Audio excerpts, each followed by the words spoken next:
The sun was setting as I pulled up in front of the familiar brick house that had been my childhood home. It had been years since I last set foot in this place, and while the structure itself hadn't changed, the aura surrounding it felt different. I took a deep breath and stepped out of the car. The familiar scent of the garden flowers greeted me. I approached the front door, clutching the small suitcase in my hand. Before I could knock, the door swung open, revealing my mother. She looked older than I remembered. Her once vibrant hair had grayed considerably, and lines had formed on her face. There was an air of tiredness about her. "Lucy," she said flatly, her eyes scanning me from head to toe. "Mother," I responded, equally devoid of emotion. Without a word, she turned her back to me and walked inside, expecting me to follow. I hesitated for a moment, then entered. The interior of the house was much as I remembered, though slightly more cluttered. I set my suitcase down in the living room and looked around. The photos on the mantelpiece caught my attention. Pictures of my brother, Alex, his wife, Vanessa, and their various trips and celebrations. I was conspicuously absent from these memories. "Your room is just as you left it," Mother said, interrupting my thoughts. "Thank you," I replied, trying to maintain civility. She looked at me for a moment, her gaze cold and calculating.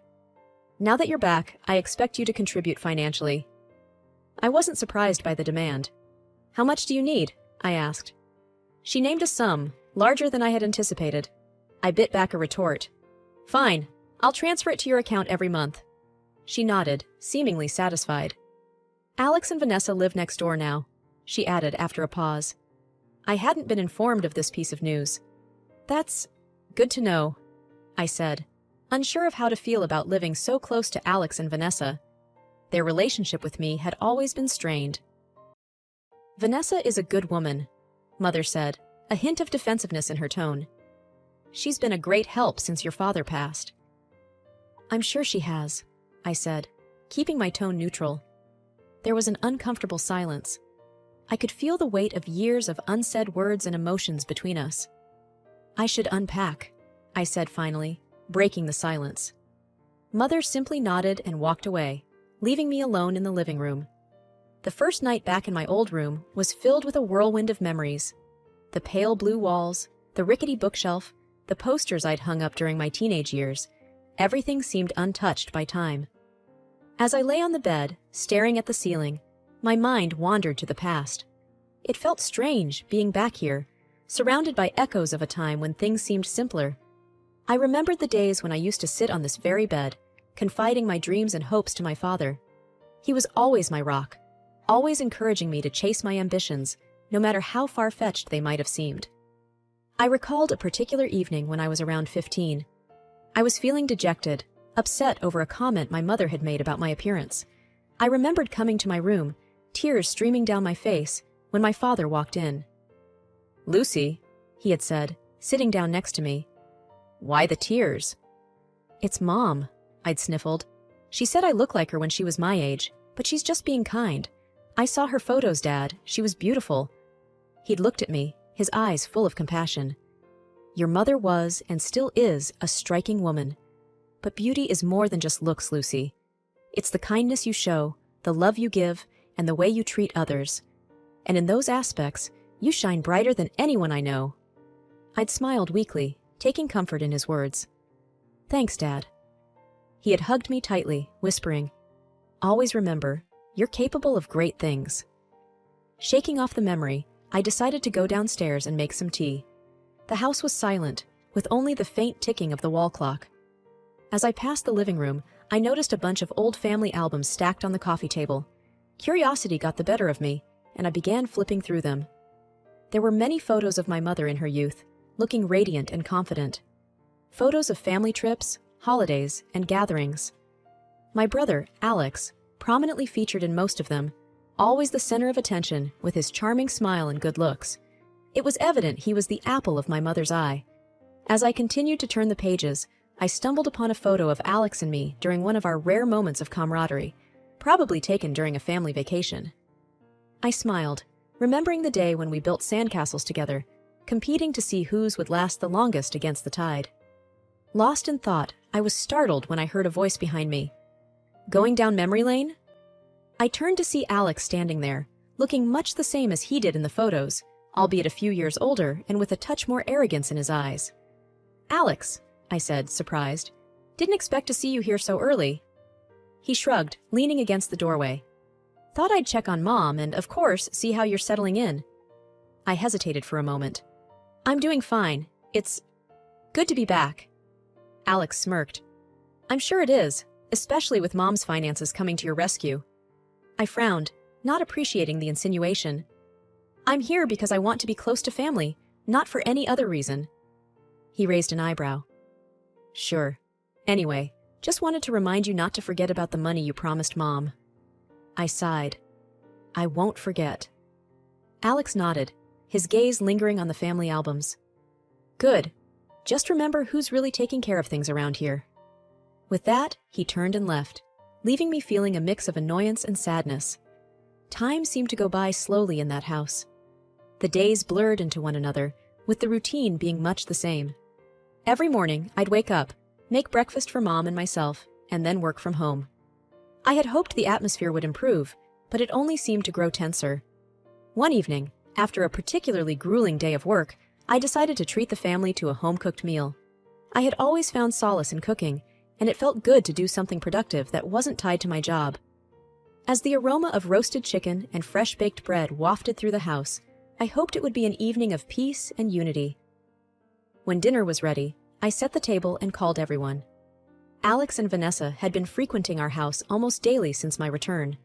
I never really understood their constant presence, but I tried to maintain civility for my mother's sake. Vanessa was the first to comment as she took her seat, her eyes scanning the dishes. "Oh, a home-cooked meal? This is new.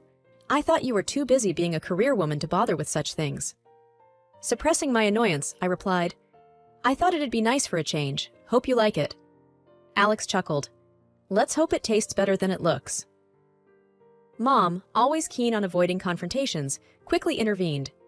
"Let's just eat. It smells lovely, dear." Dinner was a quiet affair, with only the clinking of cutlery breaking the silence. I was relieved when it was over, but just as I began collecting the dishes, Vanessa spoke up.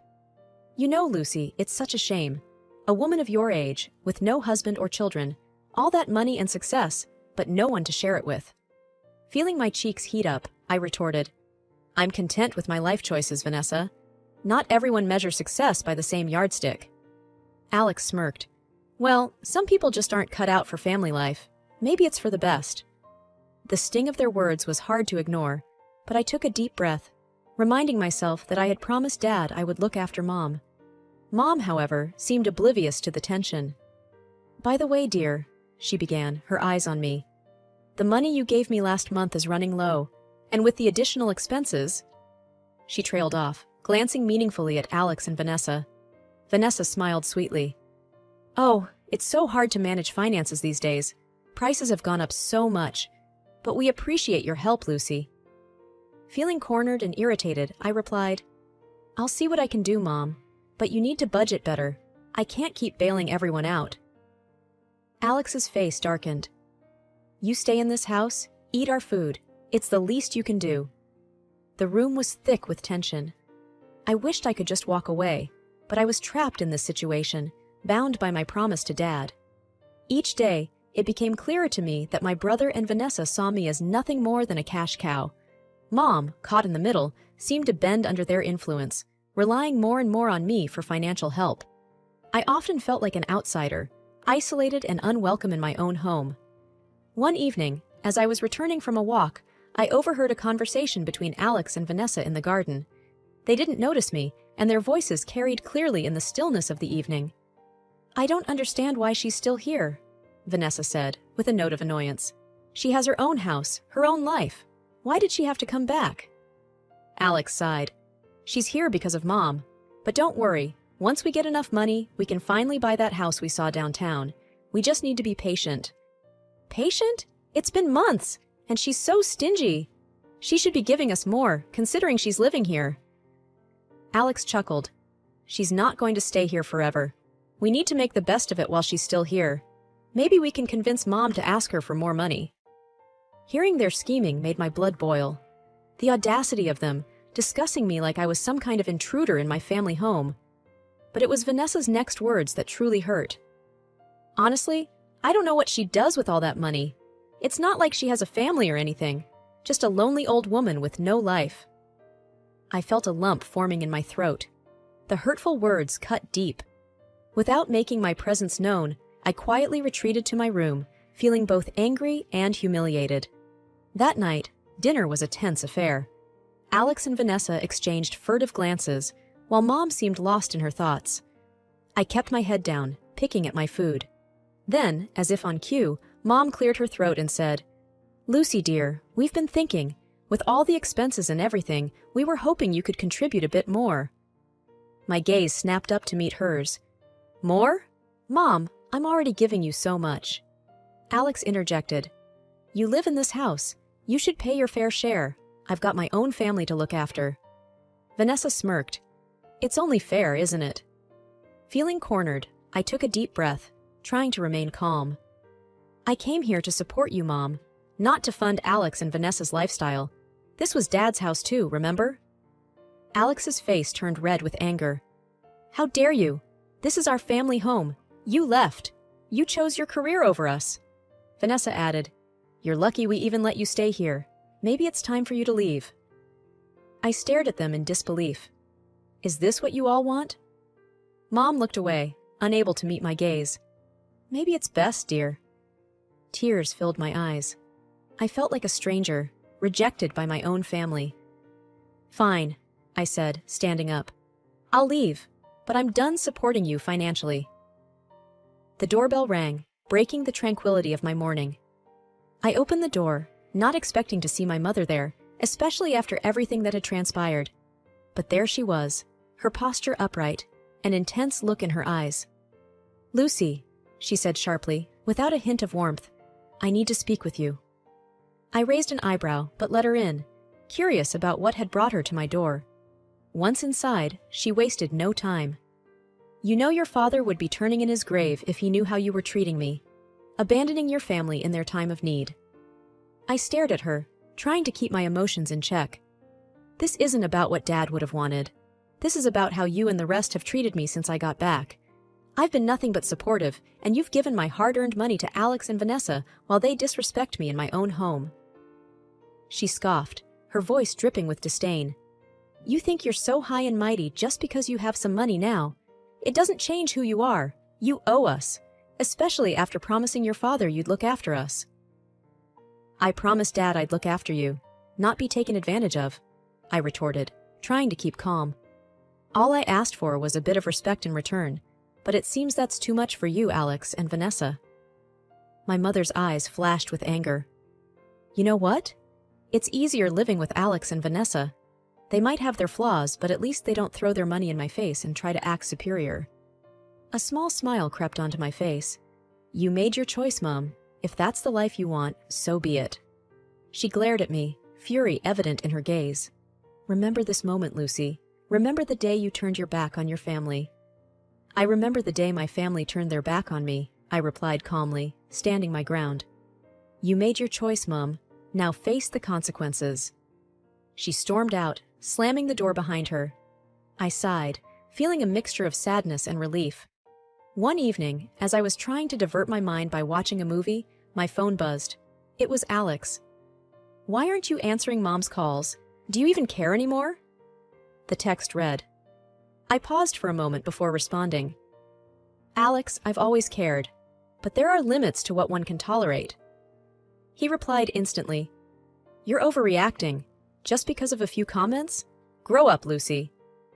"It's not just a few comments, Alex. It's years of feeling unappreciated, disrespected, and used. I've decided to distance myself for my own sanity." There was a brief pause before he responded. "So you're abandoning us. Nice." "No," I typed. "I'm not abandoning anyone, but I'm setting boundaries. I won't be an ATM or a punching bag anymore." Another buzz. It was Vanessa. "Lucy, we're family. We should stick together. Don't let your pride ruin everything." It was clear that they were talking to each other, probably sitting together, discussing how best to handle the Lucy situation. I sighed. "Vanessa, it's not about pride. It's about self-respect." I also called my bank the next day, ensuring that there were no joint accounts or any financial ties with my family. It was tough, but it felt necessary. A week later, I met up with an old friend, Carla, who I hadn't seen in years. As we caught up over coffee, I poured out everything, from my father's death to the recent confrontations. Carla listened patiently, occasionally nodding or frowning. When I finished, she took a deep breath. "Lucy, you did the right thing. Family is important, but it's not a license to be mistreated." I nodded, sipping my coffee. "It's just hard, you know. I keep thinking about the good times, the moments when we were close." Carla placed her hand over mine. "It's okay to mourn the relationship you wish you had, but you've got to protect yourself too." Several months had passed since the incident with my mother. Life had resumed its regular pace, but with a notable calmness. The lack of drama felt refreshing, almost rejuvenating. My phone buzzed less frequently, and when it did, it was often messages from friends or work emails, nothing stress-inducing. One afternoon, after wrapping up a long meeting, I decided to head to my favorite coffee shop. As I stood in line, I noticed a familiar face seated in the corner. It was Vanessa, and she looked a shadow of her former self, hunched over and absorbed in thought. Beside her, Alex seemed deep in conversation on the phone, his face strained. Feeling a pang of curiosity, I quietly ordered my drink and took a seat nearby, ensuring I was out of their immediate sight. I couldn't help but overhear snippets of Alex's conversation. "I know, but the loan was rejected. We tried everything." Alex's voice was desperate. I felt a jolt of surprise. Financial troubles? I sipped my coffee, not wanting to eavesdrop, but it was hard to tune out their obvious distress. After Alex hung up, Vanessa said, "What are we going to do now? We have so many bills, and without your job—" "We'll figure something out," Alex interrupted, rubbing his temples. I sat there for a while, taking in the scene. There was a twisted sense of satisfaction in seeing them struggle. Was it karma? I had always been their safety net, and now they were facing the realities of life without one. Just as I was about to leave, Vanessa's eyes met mine. I braced myself for a confrontation, but all she did was offer a weak smile. "Lucy." "Vanessa," I replied, nodding. "I didn't expect to see you here," she murmured. "Likewise," I responded. There was an awkward pause. I could tell she wanted to say something, but the words seemed to evade her. Finally, she whispered, "Life's been hard. We're facing a lot of financial issues." I nodded slowly. "I'm sorry to hear that." Alex, realizing I was there, interjected, "Lucy, can you help us out? Just one last time?" I took a deep breath. The old Lucy would have said yes immediately, but this was the new Lucy, the one who valued self-respect over appeasement. "I'm sorry, Alex. You both need to figure it out on your own." Vanessa looked down, tears forming in her eyes. "We're family, Lucy. Can't you see we're struggling?" "Yes, Vanessa, I see. But I'm not responsible for your choices. Maybe this is a chance for you both to learn and grow." Alex looked at me with disbelief. "So that's it? You're just going to watch us sink?" I stood up, ready to leave. "It's not about watching you sink. It's about letting you learn to swim on your own." It was a crisp morning when I sat in my favorite cafe, the sunlight streaming through the window warming my face. Over a cup of freshly brewed coffee, I was lost in thoughts about the whirlwind of a year it had been. My phone buzzed, pulling me out of my reverie. There was a message from Katie, an old school friend and a distant relative of my mother's. "Hey Lucy, long time. Not sure if you've heard, but things have changed a lot back here. Your mom, Vanessa, and Alex had to sell the house. They're now in a rented apartment. To be honest, it doesn't seem great. They're constantly at each other's throats. Your mom mentioned they're mounting debts. I just thought you should know. Hope you're well." I typed back, "Thanks for letting me know, Katie. Hope you're doing well." I paid for my coffee and walked back to my apartment, the city sounds in the backdrop. Once home, I found a note slid under my door. Curious, I picked it up. It was from my mother. "Lucy, I don't know how to say this. We're in a tight spot. Vanessa and Alex's habits haven't changed, and our debts have piled up. We had to let go of the house. I know we haven't been on the best terms, but I was wondering if you could help? Love, Mom." A rush of emotions washed over me. For a brief moment, guilt and empathy battled within. But then, clarity dawned. I had already paid my dues, both emotionally and financially. It was time for them to face the music of their own choices. Sitting down, I penned a short reply. "Mom, I received your note. I'm sorry to hear about the situation. However, I've chosen a path of self-care and well-being. I've done my part in the past, and now it's time for you both to take responsibility. I won't be able to assist financially or otherwise. Please understand. Take care, Lucy.